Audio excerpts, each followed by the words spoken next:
जय हिंद। आज का हमारा टॉपिक है पद्म पुरस्कार। जैसा कि आप सभी जानते हैं कि 2023 के लिए पद्म पुरस्कारों की घोषणा जो है कर दी गई है, जो एग्ज़ाम के लिए बहुत ही इम्पोर्टेंट है।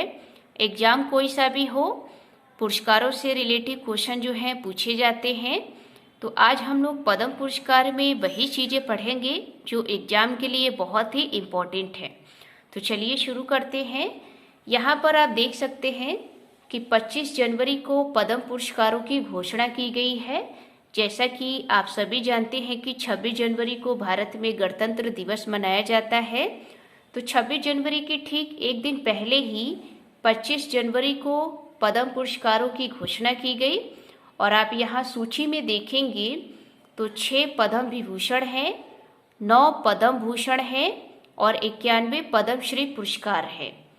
तो यहाँ पर आपको नोट करके रखना है, एग्जाम में पूछा जा सकता है कि पद्म पुरस्कार 2023 में कितने पद्म विभूषण दिए गए, तो आप बताएंगे 6। या इस तरीके से भी पूछा जा सकता है कि 2023 में कितने लोगों को पद्म भूषण पुरस्कार दिया गया, तो 9। कितने लोगों को पद्मश्री पुरस्कार दिया गया, तो 91। ठीक, तो आपको यहाँ पर मेन पॉइंट पता रहेगा तो आप क्वेश्चन को आसानी से सॉल्व कर लेंगे, चाहे क्वेश्चन किसी तरीके से भी पूछा जाए। ठीक, फिर आप देखेंगे यहाँ पर इस बार जो है पद्म पुरस्कार जो है कुल 106 हैं।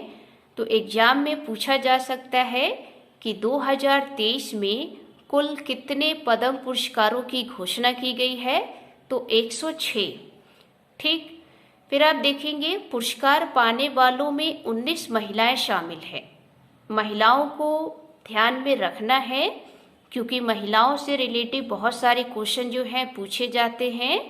तो एग्जाम में पूछा जाएगा कि पद्म पुरस्कार 2023 में कितनी महिलाएं शामिल हैं, तो 19 महिलाएं हैं। फिर आप देखेंगे विदेशियों, NRI, PIO, OCI, इनसे रिलेटिव जो है इस बार 2 व्यक्तियों को पुरस्कार दिया जा रहा है। तो पूछा जा सकता है आपसे कि विदेशियों, NRI या PIO या फिर OCI, इनसे संबंधित कितने व्यक्तियों को पद्म पुरस्कार दिया गया है, तो 2 व्यक्तियों को। ठीक, फिर आप देखेंगे इस बार जो है 7 मरणोपरांत पुरस्कार जो है दिया जा रहा है। एग्जाम में पूछा जाएगा कि 2023 में कितने मरणोपरांत पुरस्कार दिए गए हैं, तो 7। मरणोपरांत का मतलब होता है किसी व्यक्ति को उसकी मृत्यु के बाद पुरस्कार देना। ठीक, तो मरणोपरांत पुरस्कार कहलाता है वो। ठीक है, अब हम लोग देखेंगे यहाँ पर पद्म विभूषण। जैसा कि आपने अभी ऊपर पढ़ा कि पद्म विभूषण जो है 6 लोगों को दिया गया है और इसमें जो है 6 व्यक्ति जो है बहुत ही इम्पोर्टेंट है, जो एग्जाम के लिए पूछे जाएंगे। तो यहाँ पर आप देखेंगे 6 व्यक्ति कौन कौन से हैं। बालकृष्ण दोषी, दिलीप महालनोसी, मुलायम सिंह यादव, जाकिर हुसैन, श्रीनिवास वर्धन और SM कृष्णा। ये 6 व्यक्ति हैं जिन्हें पद्म विभूषण जो है पुरस्कार दिया जाएगा। इनके नाम आप याद रखेंगे क्योंकि एग्जाम के लिए इम्पोर्टेंट है।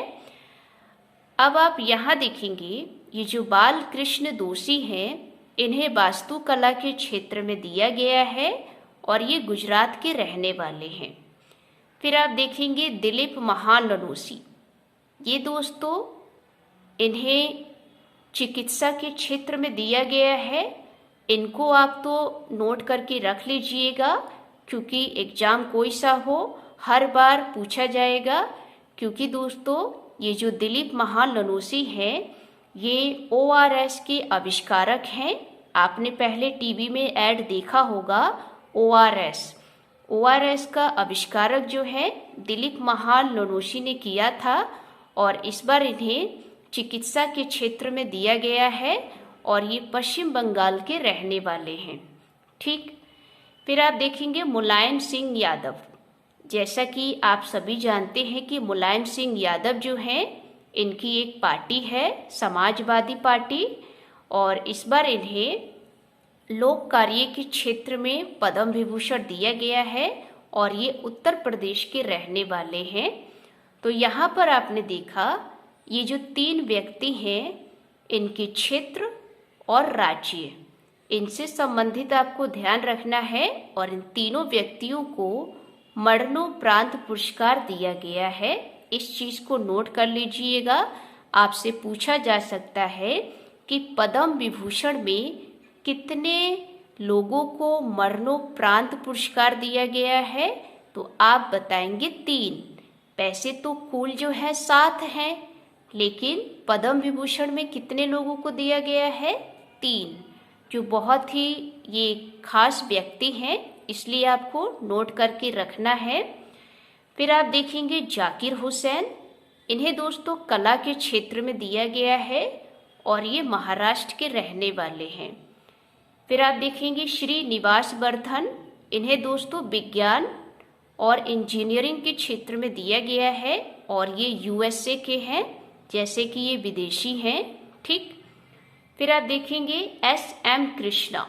एस.एम. कृष्णा जो है, इन्हें लोक कार्य के क्षेत्र में दिया गया है और ये कर्नाटक के रहने वाले हैं।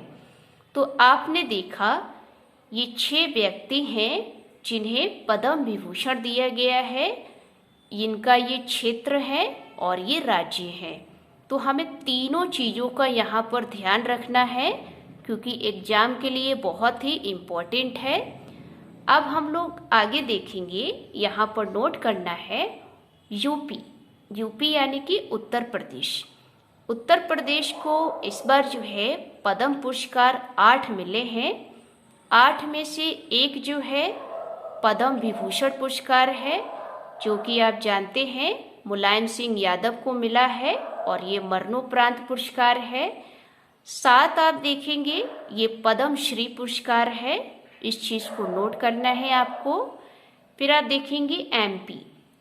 एमपी यानी कि मध्य प्रदेश। मध्य प्रदेश को 4 लोगों को पुरस्कार दिया गया है और ये पद्म श्री पुरस्कार है। फिर आप देखेंगे बिहार।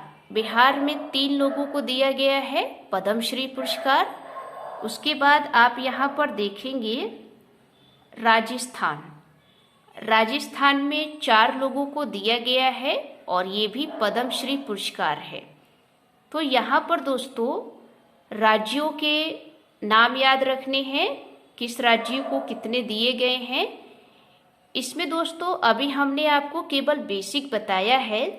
नेक्स्ट वीडियो में हम लोग उत्तर प्रदेश, मध्य प्रदेश, बिहार, राजस्थान, इन सबको जो पुरस्कार मिला है उसमें पूरी डिटेल से पढ़ेंगे। लेकिन अभी आपको यहाँ पर जो बेसिक पॉइंट है, जो इम्पोर्टेंट पॉइंट है, उसको यहाँ पर नोट करना है। ठीक। तो आपने देखा उत्तर प्रदेश को कितने पुरस्कार दिए गए हैं? 8। 8 में से एक जो है पद्म विभूषण है और 7 पद्म श्री पुरस्कार है। मध्य प्रदेश को 4 पुरस्कार दिए गए हैं जो पद्म श्री हैं। बिहार को 3 दिए गए हैं, ये भी पद्म श्री पुरस्कार हैं। और राजस्थान को 4 दिए गए हैं जो पद्म श्री पुरस्कार हैं। ठीक। उसके बाद अब हम लोग पद्म पुरस्कार के बारे में कुछ जानकारियां देखेंगे, क्योंकि पुरस्कारों से संबंधित जो है क्वेश्चन पूछे जाएंगे। तो यहाँ पर आप देख सकते हैं देश के सर्वोच्च नागरिक पुरस्कारों में से एक है। ये जो पद्म पुरस्कार है ये देश के सर्वोच्च नागरिक पुरस्कारों में से एक है और इन्हें 3 श्रेणियों में बांटा गया है। 3 श्रेणियों में आप देखेंगे पद्म विभूषण, पद्म भूषण और पद्म श्री। कभी कभी दोस्तों क्रम से लगाने के लिए भी पूछा जाता है, तो इस चीज़ को भी नोट करके रखना है। पद्म विभूषण, पद्म भूषण और पद्म श्री। उसके बाद देखेंगे ये जो पुरस्कार है ये कला, सामाजिक कार्य, विज्ञान, चिकित्सा, साहित्य, शिक्षा, सिविल सेवा, इंजीनियरिंग, व्यापार, उद्योग, खेल आदि में दिया जाता है। तो बहुत सारे क्षेत्र हैं जिसमें पद्म पुरस्कारों को दिया जाता है। अब यहाँ पर देखेंगे ये जो पद्म विभूषण है इसमें असाधारण और विशिष्ट सेवा के लिए ये पुरस्कार जो है दिया जाता है, क्योंकि पूछा भी जाता है एग्जाम में। और पद्म भूषण देखेंगे तो उच्च क्रम की विशिष्ट सेवाओं के लिए दिया जाता है। और पद्मश्री की बात करें तो किसी भी क्षेत्र में विशिष्ट सेवा के लिए दिया जाता है। तो यहाँ पर इन चीज़ों को ध्यान रखना है, ठीक। फिर आप देखेंगे प्रत्येक वर्ष गणतंत्र दिवस, जैसा कि आप जानते हैं कि 26 जनवरी को भारत में गणतंत्र दिवस मनाया जाता है। तो गणतंत्र दिवस के अवसर पर पुरस्कारों की घोषणा होती है और ये राष्ट्रपति द्वारा औपचारिक समारोह में प्रदान करते हैं। तो इस चीज़ को भी ध्यान रखना है।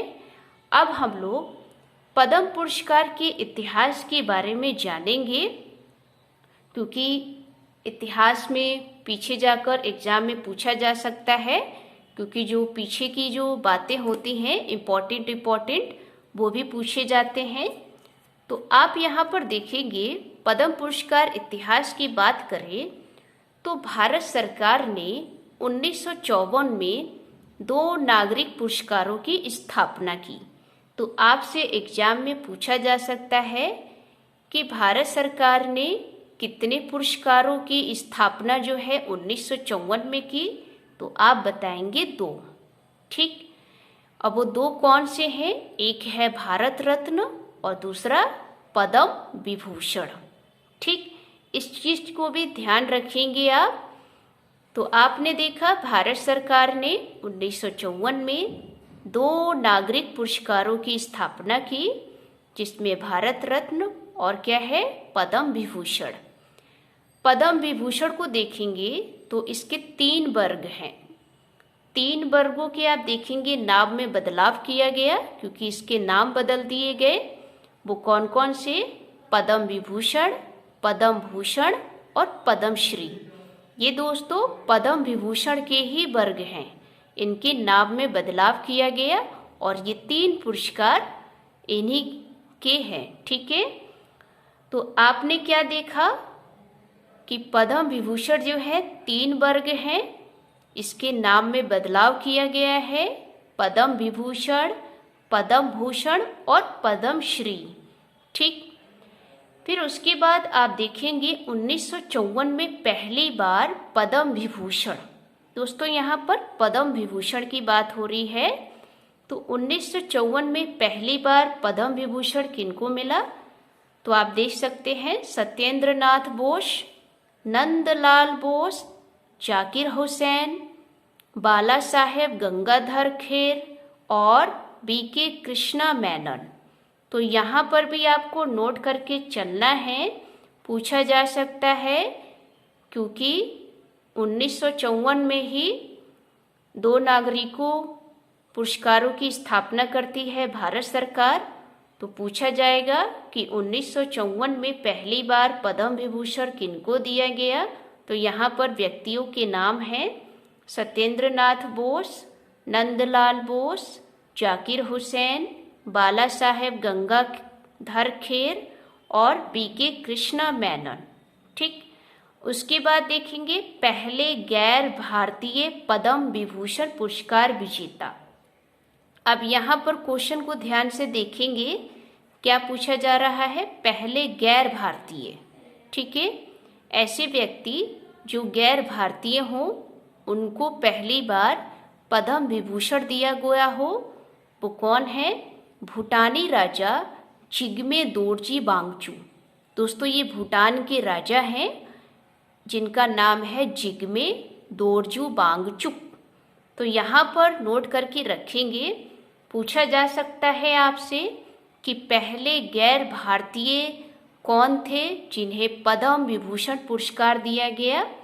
तो आप बताएंगे भूटानी, क्योंकि ये भूटान के रहने वाले हैं और ये राजा थे जिग्मे दोरजी वांगचुक, ठीक। उसके बाद देखेंगे भारत रत्न प्राप्त प्रधानमंत्री। भारत में जो है प्रधानमंत्रियों ने भारत रत्न जो है प्राप्त किया है। यहाँ पर नाम देखेंगे जवाहरलाल नेहरू, मोरारजी देसाई, राजीव गांधी, अटल बिहारी वाजपेयी, लाल बहादुर शास्त्री और इंदिरा गांधी। ये सब दोस्तों भारत के प्रधानमंत्री रह चुके हैं। इनको जो है भारत रत्न पुरस्कार जो है दिया गया है। तो इस चीज़ को भी आपको नोट करके चलना है। तो ये दोस्तों पद्म पुरस्कार के बारे में हमने आपको बताया। तो आज की वीडियो आपको कैसी लगी? अगर अच्छी लगी हो तो वीडियो को लाइक कीजिए, चैनल को सब्सक्राइब कीजिए। जय हिंद, जय भारत।